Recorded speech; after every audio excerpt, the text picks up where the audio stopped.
ध्यान का प्रवाह, करंट ऑफ मेडिटेशन। ध्यान सिखाया नहीं जा सकता। जिसको भगवान पर प्रेम आ गया वह अपने आप ध्यान करेगा, ध्यान में रहेगा। प्रभु के लिए प्रेम उसके मन को खींच लेता है। जैसे जब तेज हवा तुम्हें खींच लेती है तो तुम्हारा संतुलन नहीं रहता है, तुम गिर जाते हो।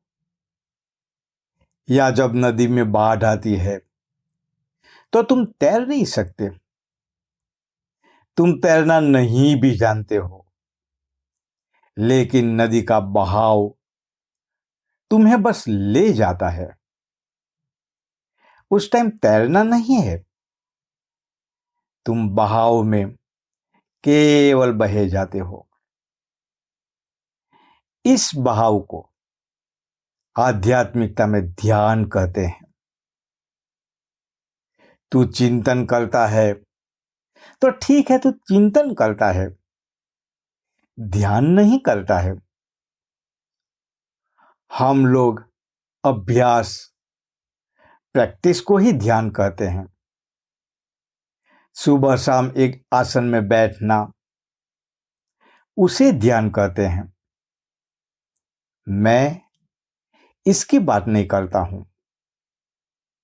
मैं ध्यान के स्वभाव और स्वरूप, नेचर एंड फॉर्म की बात करता हूं। ध्यान का स्वभाव, ध्यान का स्वरूप एक अलग वस्तु है। ध्यान जीवन का केवल एक कर्म नहीं है, ध्यान एक जीवन दर्शन है, जीवन जीने का तरीका है। तत्वज्ञान, फिलॉसफी, सत्य के बारे में एक धारणा एवं केवल किताबी ज्ञान, एकेडमिक नॉलेज नहीं है। तत्वज्ञान प्रज्ञा एवं बोध के प्रति, विजडम के प्रति प्रेम है। यह एक मजदूरी या नौकरी नहीं है। जहां मजदूरी है, नौकरी है, वहां तुम परवाह नहीं करते हो कि क्या हो रहा है, लेकिन घर में क्या हो रहा है इसके लिए तुम बहुत ध्यान रखते हो, क्योंकि वहां तुम्हारा प्रेम है। तो ध्यान जबरदस्ती नहीं है, तुम वही करोगे जिसको तुम प्रेम करते हो। पतंजलि योग सूत्र में यम, नियम, प्राणायाम वगैरह शुरू में आता है, अंत में आता है ध्यान एवं समाधि। और ये ठीक ही है। सूरज के उगने से पहले आकाश लाल हो जाता है, तुम जान जाते हो कि अब सूरज निकलने वाला है। तो मानुष ध्यान करता नहीं है, उसमें ध्यान आ गया, समाधि आ गई, वह तुम्हारे मन को खींच लेती है। तुम कुछ कर नहीं सकते।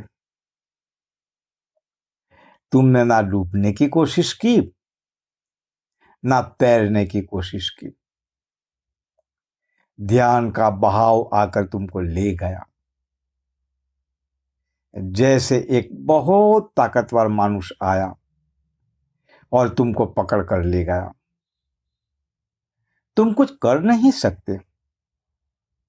वैसे ही एक महाआकाश, महाशून्य, महामौन, महासत्य आया और तुम्हें खींच कर ले गया।